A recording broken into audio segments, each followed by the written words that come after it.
That's a take two. If you like, I'll leave it. An interview that for the press, very good. It appeared.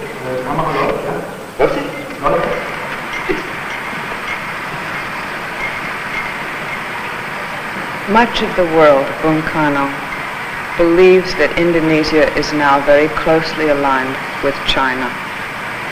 Is this true? True in the sense of the word that Indonesia is very much aligned with all progressive forces in the world.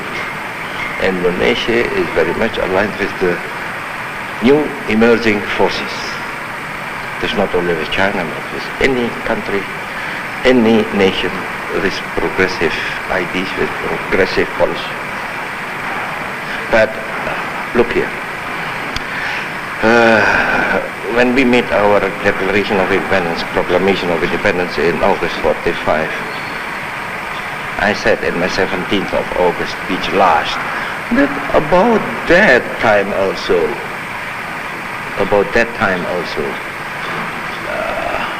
Cambodia, Vietnam, Korea made also Declaration of Independence.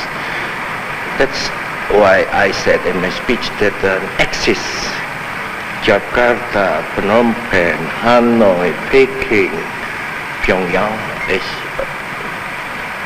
a very logic one. May I ask you a rather difficult question? How do you reconcile your being so opposed to imperialism and yet align yourself with a country which has always had imperialist designs in Asia, and many people think still does? Do you think they still do, China? Do you think they might become an imperialist nation again? No. I had serious talks about this with Mao Zedong, with Zhou Enlai, with Chen Yi, with Zhu Te, with Liu Xiaoqi, all the responsible leaders of China. They all laugh about this. People say that we Chinese are imperialists. We are not. And I'm sure they are not imperialists.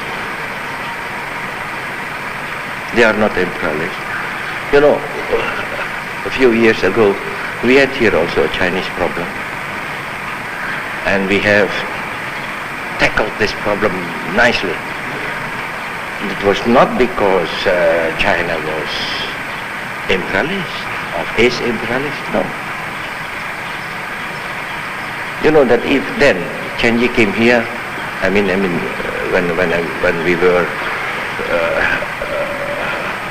tackling this Chinese problem in Indonesia, Chen Yi came here and he said, President Sukarno, punish them if they are doing things against the interests of your nation and your country. Punish them.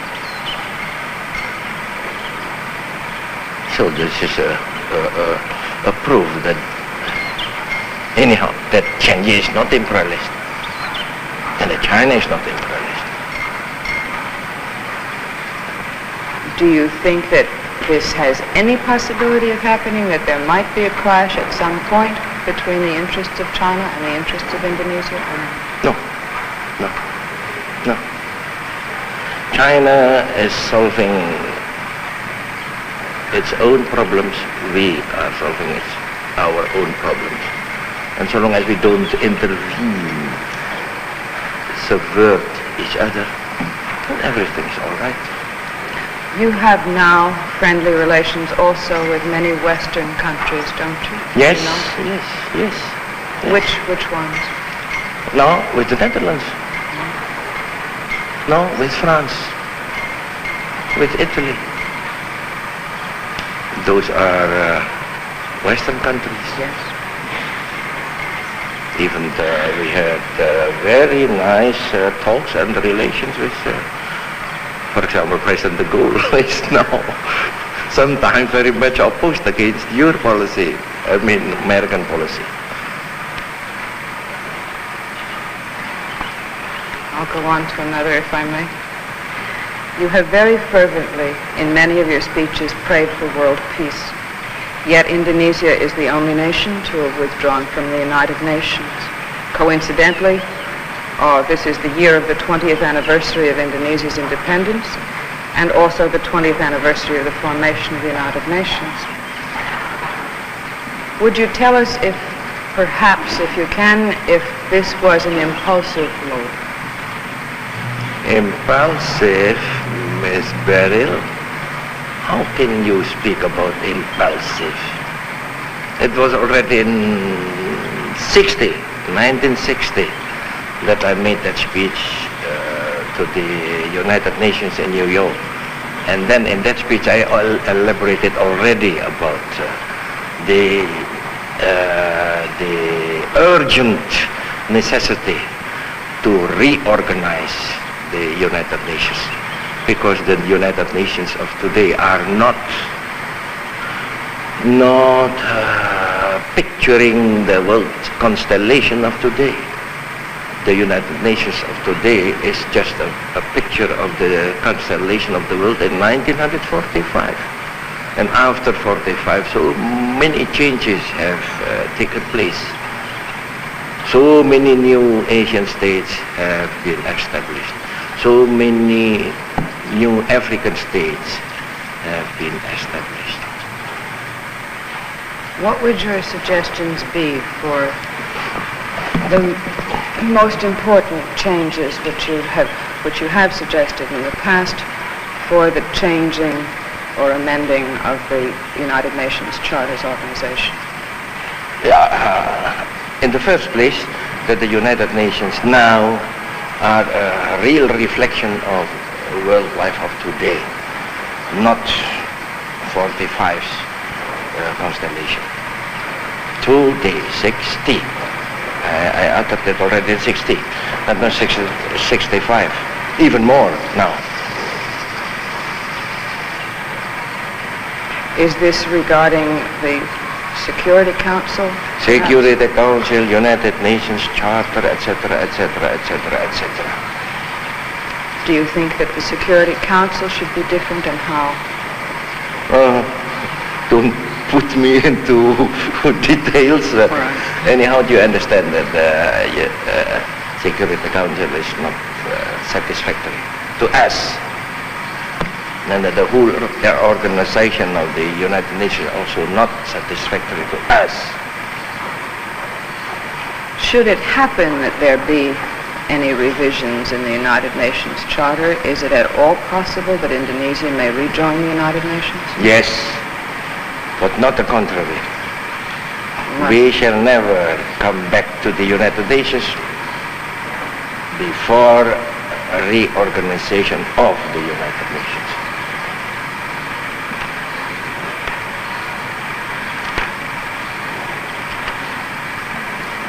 In your Independence Day speech on the 17th of August this year in 1965, you said that no man can live 1,000 years.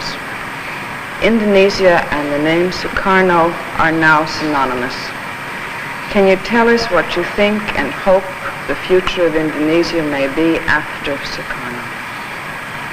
I have confidence in my people. A great nation always has its leader, always. Because I have confidence in the Indonesian people, I have also confidence that after my death,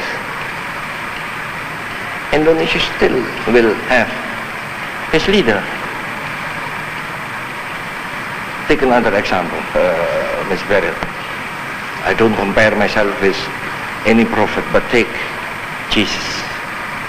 Did he ever ponder over this question?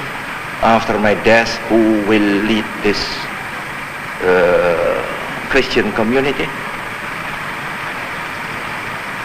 Or Muhammad? He never wondered about that. After my death, who will be my successor? Do you have a plan which you believe will be followed by your successors? That is my guided democracy, my five, they call it in English, my five talismans, but that is not talisman. This is the Pancasila, the Nasakom, the Manipur Usdek, the Trisakti, and the Berdikari. I am giving these five principles, not principles, yes, five principles to my nation, and so long as my nation executes this, they will be always strong. Thank you. May I ask you, no more?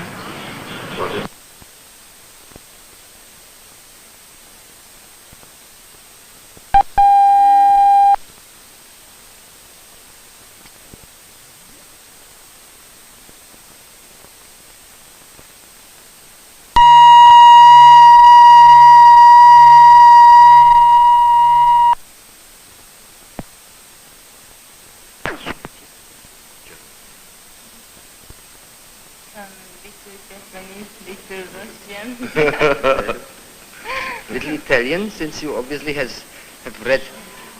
You quoted. Ja.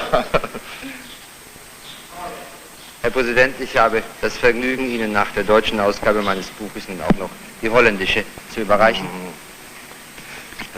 Danke. Ich weiß, dass herzlich. Sie in der deutschen Ausgabe auch lesen und Sie auch verstehen könnten. Aber warum haben Sie meinen Namen mit OE geschrieben? Weil Sie das letzte Mal, als wir miteinander sprachen, Das ist nicht gut. mir sagten, Sie unterschreiben noch mit OE. Ja, aber mein Name ist SU. Hier ist es SU. Sehr gut, das ist sehr Ja. gut. Aber das ist nicht gut. Ich bin Ihrer Unterschrift gefolgt. Die geht noch mit OE. Ah, ja. Sie wollen die nicht mehr ändern. Nein. Wie viele Sprachen, Herr Präsident, sprechen Sie eigentlich? Nur eine Sprache gut, nur eine. Und das ist Indonesisch. Die haben Sie beinahe erfunden. Aber ich spreche Indonesisch, Javanisch, Sundanese, Holländisch, Deutsch, Französisch, Englisch. Deutsch. Natürlich, Holländisch. And how much Japanese, Ibu Devi, do you think the President will learn in your presence? He knows a lot. He knows a lot. How do you get informed, Mr. President, on political affairs? Are you having certain newspapers from abroad you're reading, or do you just get informed by your ministers? Yes, I get informed by the Minister of Information and by Dr. Ruslan Abdul Ghani, my, say, indoctrination minister. Yeah. But I myself, I have read very much books when I was not yet president. Now I have no time to read. It's quite interesting to follow the books which impressed you during the years, during your speeches. What book would you think has had the greatest influence on your political thinking? Oh, I can't mention one because it is my political thinking is a mixture of many thoughts from here, from there. Once I made a speech about my life in the world of the mind. When I was young, I was very poor. I was deprived of every pleasure in material life. I lived in a very small house. I slept on a bamboo stretcher. I had not even electric light in my house. I read in the light of a small petroleum lamp. But then I left this world, this material world, and I sought my consolation in books. I left this material world and went into the world of the mind. And in that world of the mind, I met with many great men. I met with Dante, I met with Mazzini, I met with Garibaldi, I met with Marx, I met with Engels, I met with Rosa Luxemburg, I met with Liebknechts, the Liebknechts, I met with Gladstone, I met with the Webbs, I met with Hitler? Have you read? Yes, I met with Hitler. Oh, I read his Mein Kampf 3 times. But I also read Konrad Haydn, I read many other books about Hitler. I read Fritz Sternberg, I read Karl Henry. This Austrian socialist. Adler. Yeah. I read him. Yeah. I read the leaders of the French Revolution, Mirabeau, Marat, and also Péronne de Méricourt, the woman leader, Dante, not Dante, Danton, and the Russian socialist I met with, in the world of the mind, I met and I spoke with. Yes. Plekhanov, I spoke with Lenin, I spoke with Sun Yat-sen from China, I spoke with the leaders of New Japan, with Okuma, with Taigo Takamori. I met with a great nationalist from the Philippines, Rizal, you know, Yes. and Manila. So from them, I got ideas. And all those ideas I put in a great jug and I boiled those ideas. Then I came to my own policy. The Panchasila and later also the 5 talismans of the Indonesian Revolution. Tell me, Mr. President, what's coming into your mind quite suddenly if somebody mentions Germany? What would jump into your mind? That Germany now is different from Germany before. I know Germany, especially in the early days of the socialist movement. That's why I said, then I met with Liebknecht, with Rosa Luxemburg, with Bebel. I followed Bebel's debate with Jean Jaurès in Brussels. They were great leaders. But then came Hitler, and then came the post-Hitler time. I think we leave it like that. I think we leave it like that. Thank you very much. It is a nice end. Thank you.